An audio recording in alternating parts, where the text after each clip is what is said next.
मुझे इन बातों का जवाब दे।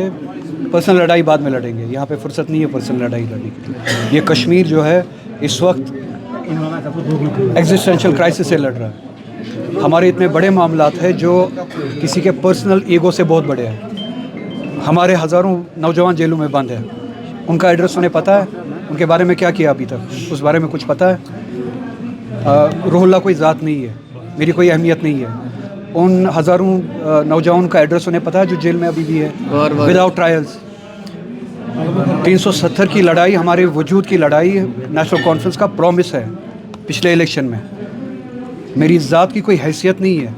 इस कौम को इस तशख़्ख़ुस की लड़ाई के लिए जो वादा दिया गया था, इस एक साल में हमने वो कहाँ पे शॉल और गुलदस्तों में बेच के खाई है वो लड़ाई। उसका एड्रेस है उनके पास। 2024 में ये वादा किया गया कि 5 साल में हम 1 लाख नौकरियां देंगे। वो एड्रेसेस क्या मुझे कोई दे सकता है कि जो 20,000 नौकरियां पिछले 1 साल में लगी है? हमारे मजहबी अकायद पे, हमारे कल्चरल आइडेंटिटी पे जो हमले हुए, उन हमलों के ख़िलाफ़ कौन सी लड़ाई हुई उसका एड्रेस बता सकते हैं? क्या उस आसमान पे वो है जहाँ पे वो लड़ाई लड़नी है, या ज़मीन दोस्त कर दिया है उन वादों को जो हमने इलेक्शन से पहले लोगों के साथ किए हैं?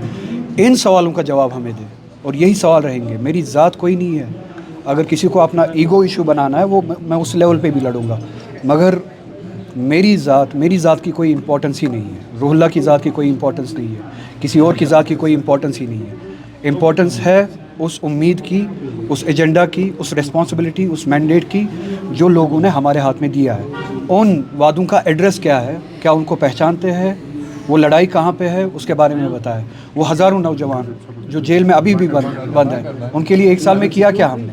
उनका एड्रेस मुझे बताएं। तो इसी तरह से बहुत सारे इश्यूज़ हैं जिनको लेके हम बात कर रहे हैं। किसी को ये ज़ाती मसला बनाना हो वो बना ले, मुझे उससे कोई फ़र्क नहीं पड़ता। लेकिन आपको नहीं लगता है कि ये एक मौजिब बनेगा आपके, जिस तरह से आज सीएम ने खुलकर बोला, तो नेशनल कॉन्फ्रेंस से अलहदगी का आपके लिए मौजिब? देखिए, जो अपने उसूल से अलहदगी के रास्ते पे चलते हो, मुझे उनके बारे में क्यों फ़िक्र करनी है कि मेरी उनके साथ अलहदगी होगी या नहीं? जो अपने कौम, जिस कौम ने इनको एतमाद दिया है, उस कौम के एतमाद से बरक्स अलहदा रास्ता इख्तियार किया हो, कौम को सरे राह छोड़ दिया हो इन मज़ालिम में, जो कौम से अलहदगी इख्तियार करे, मुझे ये फ़िक्र कहाँ होगी क्या मेरी उनसे अलहदगी है या नहीं है? मेरा सवाल उनसे ये भी आज भी है, और आप इस सवाल का जवाब लेके आइए। क्या जो मैं बातें करता हूँ, जो सवाल मैं करता हूँ, क्या ये नेशनल कॉन्फ्रेंस का एजेंडा नहीं है? और अगर ये नेशनल कॉन्फ्रेंस का एजेंडा है तो मैंने अलहदा रास्ता इख्तियार नहीं किया है, उन्होंने गलत रास्ता इख्तियार किया है। तो अगर किसी को अपनी जगह से दूर हटना चाहिए, उतरना चाहिए, माफ़ी मांगनी चाहिए, वो उन्हें। मुझे आगा साहब मजीद लारमी ने आपके ज़ात के लिए वोट दिया, क्योंकि लोग जो कह रहे हैं कि हमने आगा साहब को देकर वोट दिया। अब उसके बारे में हम देख रहे हैं कि नेशनल कॉन्फ्रेंस के डिप्टी सीएमओ या एमएलए आज वो, देखिए, वो आवाम का बड़ापन है, लोगों का बड़ापन है, मोहब्बत है मेरे लिए, वो इस तरह की बातें करते हैं। मगर मेरे लिए किसी ने वोट नहीं दिया।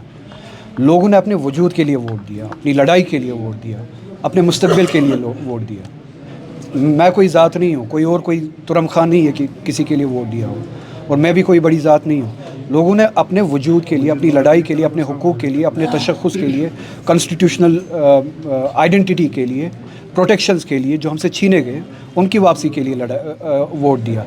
तो जो भी उस लड़ाई में, उस एजेंडा पे वफ़ादार रहेगा, ऑनेस्ट रहेगा, डेडिकेटेड रहेगा, लोग उसके साथ है, चाहे मैं हूँ चाहे कोई और हो।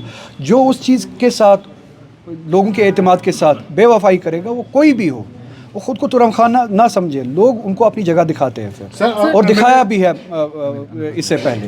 सर, एमएलए अनंतनाग वेस्ट मजीद लारमी ने कहा कि आगा साहब को रिज़ाइन करना चाहिए, वो भी आप ही के पार्टी के कैंडिडेट। मैंने आपको सवाल कहा, मैंने आपको सवाल दिया है, वो सवाल का जवाब दे दे, और अगर इस सवाल का जवाब उनके पास है, मैं आपकी अगर साहब एक आखिरी चीज़, रिजर्वेशन पे आपने कुछ दिन पहले भी बात की, और ये चीज़ कही गई है कि वो रिपोर्ट तैयार है लेकिन अभी तक सामने नहीं आई है। इससे पहले जब चीफ मिनिस्टर उमर अब्दुल्ला साहब से सवाल किया गया तो उन्होंने कहा कि मैं प्रेशर में आने वालों में से आखिरी शख्स हूँ, लेकिन कई सारे नौजवान अभी भी परेशान हैं क्योंकि यहाँ से रिक्रूटमेंट और उनकी नोटिफिकेशन सामने आती जा रही है। तो मेरे साथ ज़ाती लड़ाई बनाने से बेहतर होता कि वो इन्हीं इश्यूज़ पे जो है वो डिलीवर करते, इनको इम्पोर्टेंस देते। मैं कौन हूँ कौन नहीं हूँ उसकी फ़िक्र किए बगैर रिजर्वेशन के हवाले से जो लाखों नौजवान हमारे उनसे उम्मीद लगाए बैठे हैं, बजाय इनको कि उनको ये कहे कि मैं आपके दबाव में आने वाला नहीं हूँ, कम से कम रिजर्वेशन के मसले को ही हल करते हैं।